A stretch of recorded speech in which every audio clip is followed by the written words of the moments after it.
कर थक जाता नहीं घर में अकेले ये खाली दिन रात पी पी के वो नहीं पता ना कहाँ मर जाता लोग। क्या हो आ गई ला पी के? हम कहीं चल जाइला तब तो कि एकदम से अस्पत लगे एकदम बोले लगे लिखा। देखा कहा था कि हमारे क्या ठीक से आल करा पियो के आल मत करा नहीं तो जाए करा ना। हाँ?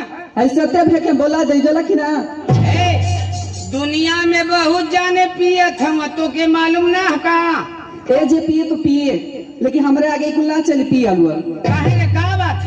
क्या बात है? हाँ हाय घर में हम खतर खतर मर जाता नहीं आ तू खाली दिन रात पी पी के भट्टा पे सुतल तल बोला मान ले खटत यही केकर मेहरारू ना खटली रे तो शिकायत हम सबसे कर मरबो ना गलवा से चपलवा ला ले। अब भाई तू बड़ा बढ़ के बोलबा का बढ़ के बोलत है रे तो ऐसा इतना बड़ी बड़ी बात करत है आ सबके बोला ले बिकात कहना बोलाई आ जाई यहाँ। हाँ कहना ही है का पहले कर खले रहना बड़ी मार मार बोल लोग बारे में ना वो लोग बहुत शरीफ लोग है जला कि ना।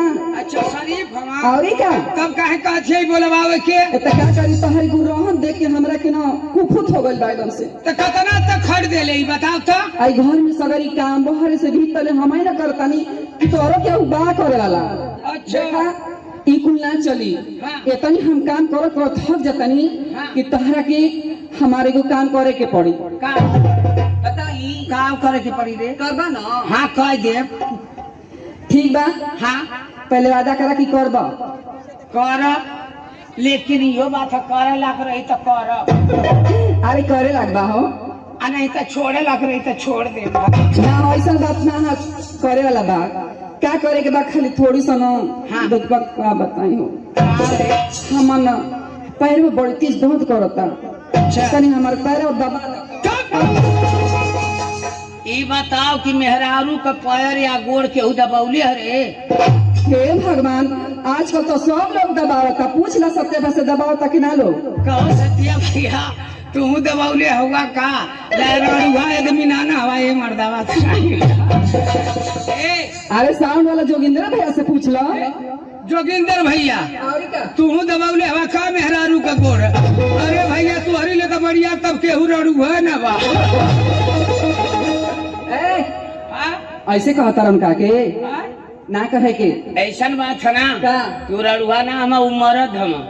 अच्छा तब का जनबी का ऐसा केहू लोग आज के जमाने में कलजू का ना मेहरारू का गोड़ ई लोग ना दबौले हम मेहरारू ही ना लोग का गोड़ दबौले। उल्टा जमाना आज का चल गया भाई हमारा राजा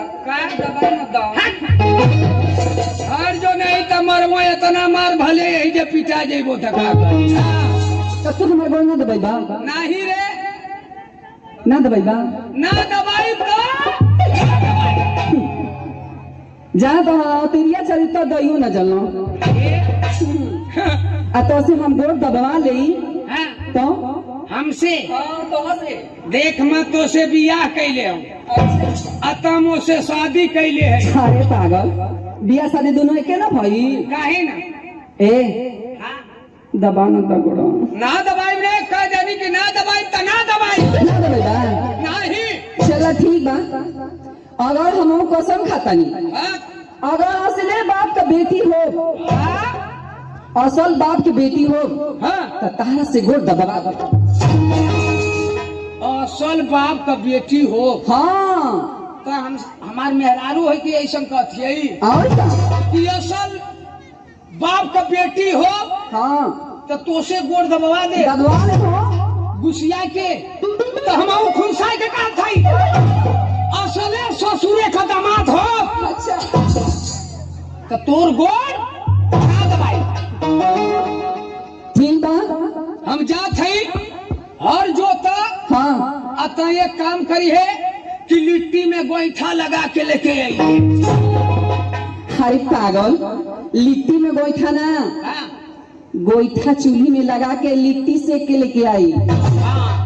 अरे हाँ आ वही पे तरह के गो हई का होला बैगन होला ना ओकर चोखा बना ले आ पे एगो भरुआ मरचा ले ले ठीक है ठीक बना सुना तू अल्प तो या तू घरे रहिया आ ऐसन की एक काम करिया कि बाल बाल लहना गैया के खियैया आ निसुआ पर बैठ के अपन भदेली खजुआ भगवान आप तो कसम तो हम खाइए ले ली, लेकिन गुड़ दबाई तो कैसे दबाई मार किनौना से? आ कुछ तो उपाय करे के पड़ी।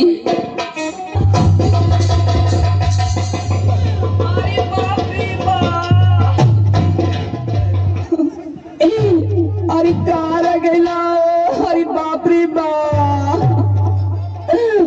अरे माई रोवती है उतर मनवा करत है भोकड़वा खोलू रे माई। अरे बापू बा, अरे चिट्टुआ के पापा, अरे रो मत रे मोके तनको साइकिलिया के चयनमा ना आवत है ये माई। आयो माई मोर नावा छातावा टेलीकाट कई फाटा तबाई रे माईया। अरे मार की नौना, का भले रे? अरे बापू बाप जान गए ना। उतरो रे, का भले रे? का भले रे? अरे बापू बाप का बताइयो? का भले कोनो बोला करे? आई हो मैया बिछी मल्ला का रे? आयो माई कहाँ मल्ला रे? अरे बापू बापी चली अंगूरिया जिन चिलो रे महू के कटा देवी का। आई हो अरे नतिया के बेटा जो कहाँ ले चढ़ा छिया रे? कहाँ ले चढ़ा? पैते चले रे ओ। आई हो बापा इता खड़ंजला कइले अरे बाई रे माईया। आयो माई कहाँ ले पहुँचले? अरे आ गइलो यहाँ। देखिए केवड़िया लेना पहुँचे रे माई। अरे बापू बा, अरे चिल्लो मत, कहाँ ले पहुँचले? अरे आ गइलो करिया। देखिए दुआरिया में नहल रे माई। कहाँ ले पहुँचले? अरे हमके दर्द देता रखे मजाक हो जाता तोरे नटे में रसगरी। अरे देखिए अंगनमा में नहल रे, अंगना में हल जाई अरे बाप रे बाप आ गइल। तो हमार कुल ना सो जाई ओ माई। अरे माई रह जो रे। ए भैया केहू जाना खा अरे जाना खा ना जाना खा रे बिच्छी कह केहू ना। अरे मर की नौना, अरे केहू ना, हम बिच्छी का जानकार है। रह जो। अरे माई ओ माई। अरे रो मत रे, रोवत यही तो मन करत हम भोकाड़ खोल दे। रह जो। अरे आराम ज्यादा हमके बीच मल तक मजाक सुझता करे करिया। तोरे नसिया चढ़त है बिछिया। अरे मैया देखिए ऊपर न पहुँचे रे माईया। कहाँ ले पहुँचले? अरे आ गइली। आयो रह जो। केहू ना जानकार है, हम जानकार है। बिच्छी तो बहुत जाने झारन, बहुत चुपचाप झारन। अहम मंत्र आज खोल के पढ़े जात है। वह मंत्र केहू के सीखे के रही सीख लिया। केहू के घर में केहू के बिच्छी मार दे तरोहा त परोहा त ले जाए के अगवा रे पिछुआ रे कही कोली में झाड़ दिया फीटा फीट हो जाई। अरे रह जो रे, हम झाड़ देत है। जान निकलता रह जो। कहाँ बने? अरे बिचलिया मुरिया रह जो, हम झाड़त है। तनी भदेली घुसका उधर।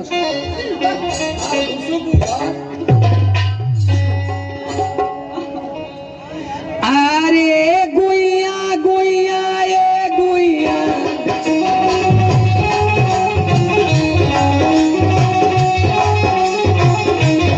गुइया गुइया ये गुइया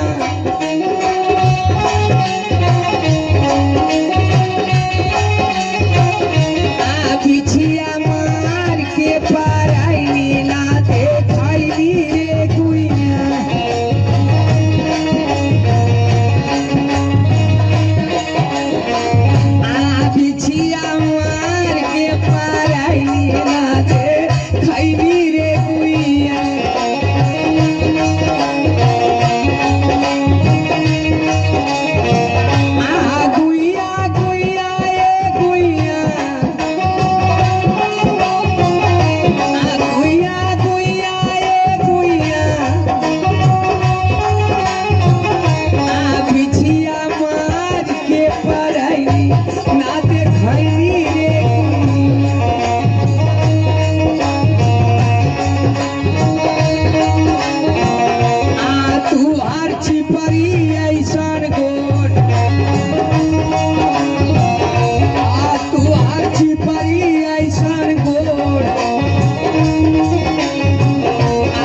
कैलू तू चारियो हाँ ता कैलू तू चारियो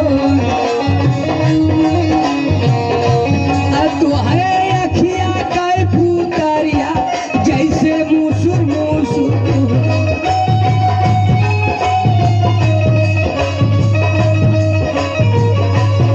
तुहरे अखिया कै पुतरिया जैसे मुसुर मुसुर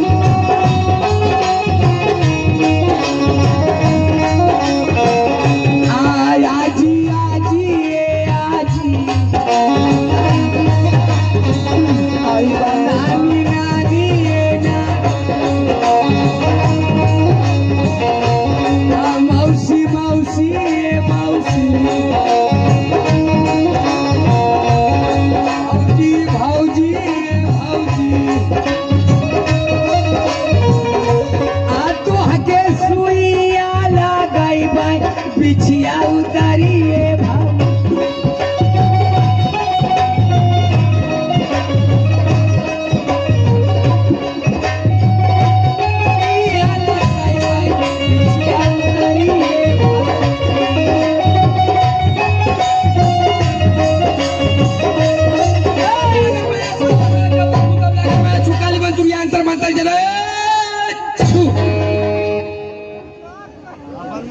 का रे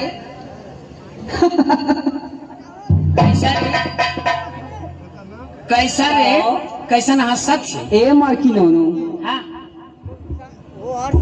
क्या कॉले रही हम का बात कि असले अगर बाप के बेटी हूँ तो तोहसे गोड़ दबवा ले हमके बीचो छिना मल रही हो हाँ ई तो एगो बहाना रहला तोहसे गोड़ दबवावे का आ तोहसे गोड़ दबवा सही कहली है हई का मान ले गोड़ दबवा लेली हाँ कहली है कि मैं असले बाप का बेटी रहबू हाँ तो तुहसे गोड़ दबवा के छोड़बू दबवाइए ले ली दबौले रहली और ई का महू कनो असले ससुरे का दामाद रहबू अच्छा तो तोर गोड़ ना दबैबो तई बता दबाई देनो तो का करी दोनों बतिया तो तोरे बपवा में पड़ल का मोरी अगर